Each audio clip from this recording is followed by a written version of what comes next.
You like Warhammer 40k? Well, if you do, it's likely you've seen artwork like this floating around for a while now.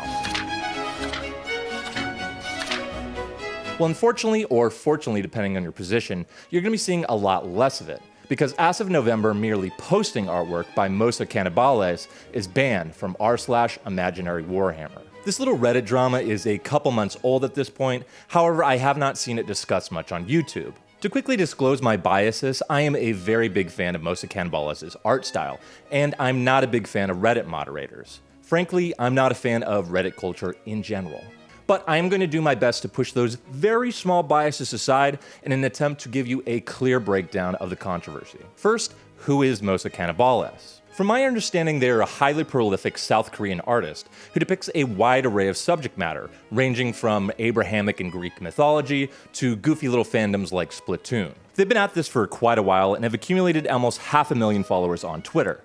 Chances are you've seen their artwork around, as it's pretty recognizable. Mosa Cannibales' art is an interesting blend of an anime/manga style with more Western influences. Where most anime is concerned with strong, consistent line work, Mosa's lines feel more labored and organic, consisting of many lines blending into one another. I also find their coloring, shading, and rendering to be more painterly, with a concerted focus on anatomy. To me, it's reminiscent of charcoal figure drawings that are meant to study and accentuate how light interacts with the human curvature.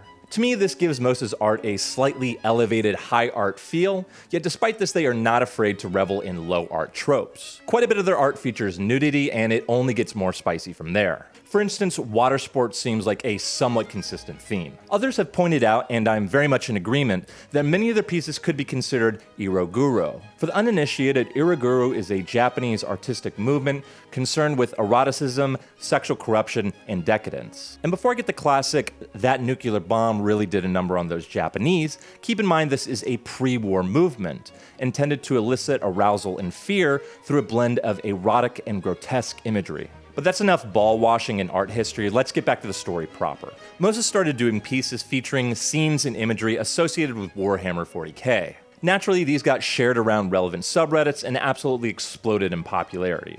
I'm talking thousands of up triangles and endless threads of quippy Reddit humor.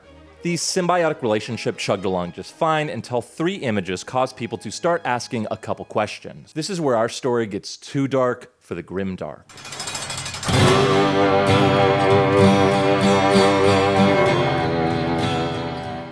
Before we proceed, I'd like to say parts of the story are a little bit fuzzy. While I have a pretty decent understanding of the broad strokes, I'm not an avid Reddit user, and trying to retroactively gauge the sentiment of multiple communities of thousands of people after a lot of content has been deleted is kinda difficult. Regardless, these 3 images got the ball rolling in the wrong direction. The first of which features an orc eating a female Steel Legion soldier in graphic detail. To me, it feels vaguely reminiscent of Francisco Goya's painting of Saturn eating his son. While a lot of people did enjoy this piece, some felt that it sexualized the gore and was less artwork and more thinly veiled fetish material. Personally, I believe the vague eroticism of the image makes it more effective as horror, especially if viewed through the lens of iroguro. The next image features a small female soldier, bloodied and under the foot of a hulking orc who is manipulating her face forcefully. The orc glares down lustfully, and the woman's face is contorted in a near-death hentai orgasm expression. People were quick to point out that this image feels a little bit rapey. Given my personal knowledge of Warhammer 40k, this seems like a fairly plausible depiction of orcish treatment of prisoners of war. However, I'm not active in these communities, and from what I can gather, orcs have, for some time now, been treated as a source of comic relief within the fandom. So with that in mind, I can see how people maybe got a little upset when their race of lovable murderous dummies suddenly is depicted as committing the yicky war crimes.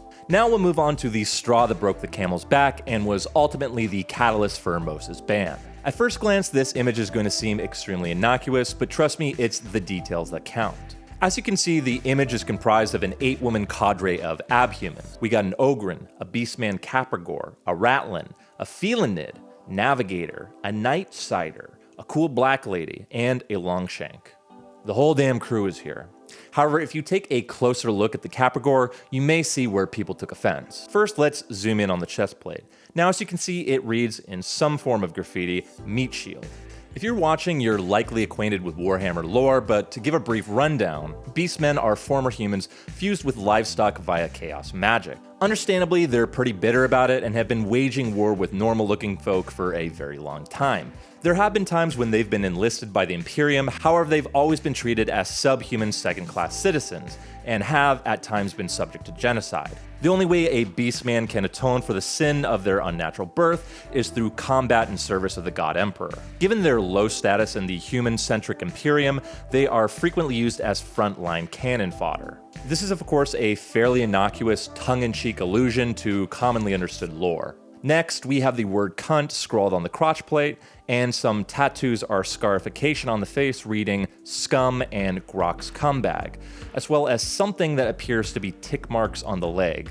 Many people, I believe correctly, felt that the implication here is that beastmen women are not only used as less than enthusiastic military conscripts, but also as sex slaves who are subject to rape, and that this artwork reflected some sort of consensual non-consent or degradation fetish. Now, rape is obviously a very sensitive real-world issue, and I understand that based on one's life experiences and proximity to the issue, allusions to rape in fiction are obviously going to elicit a very different response. I think my question for viewers would be, is this a theme or topic that is too out of bounds for Warhammer? After all, this is a world where most people live under a totalitarian theocracy. Civil rights are basically non-existent, genocide occurs on a scale unimaginable, and war crimes are standard practice.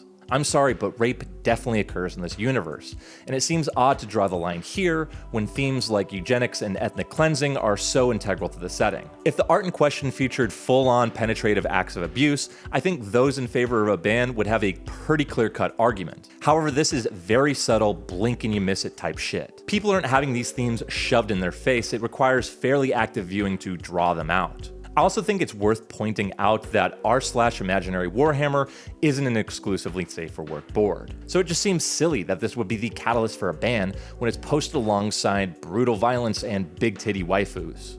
Regardless, a small but very vocal minority of people started mass reporting posts containing Mosa's art, and began going off-platform to search through the rest of their catalog of work in search of anything unsavory that would justify a ban. And in fairness to the detractors, they definitely found some material most people would find to be objectionable. As it turns out, Mosa had created some artwork that could be considered lolicon. For the non-anime brained, that means suggestive or sexually explicit illustrations featuring depictions of minors. Once discovered, this news spread pretty fast. This, combined with the overwhelming number of reports and endless threads derailing into heated debates, caused r/Imaginarywarhammer to issue this ban notice, and to add Mosa Cannibales to their list of banned creators.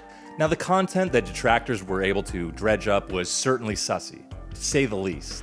Personally, I find it a little difficult to muster up too much moral outrage over anything in the cartoon realm, but I definitely understand why people find content of this nature to be grossly offensive, disturbing, and an affront to their morals. And I'm there with you, but this stuff wasn't posted to the subreddit. People had to decide, I don't like this person's art. I'm going off platform to sift through their body of work until I find something that makes my personal gripe sound more credible.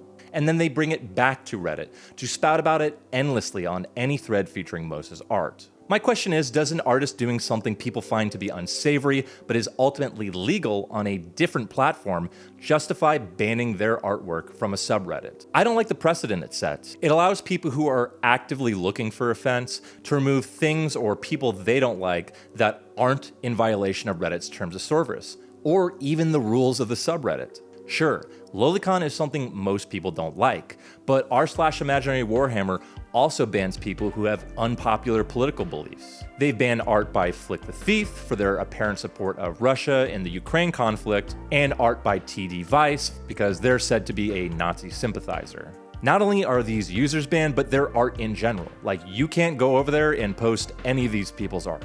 It'd be one thing if r/Imaginarywarhammer explicitly stated, you can't do things that we don't like on other social media, but as of writing this video, the rules have zero mention of off-platform behavior. I don't know, it seems like they're willing to be led around by noisy busybodies who have nothing better to do than lead moral crusades on Reddit. Now, at the end of the day, this really isn't that big of a deal. r/Imaginarywarhammer is free to moderate their community however they like. However, I think this whole controversy is a little cringe, and I would love to hear your guys' opinion.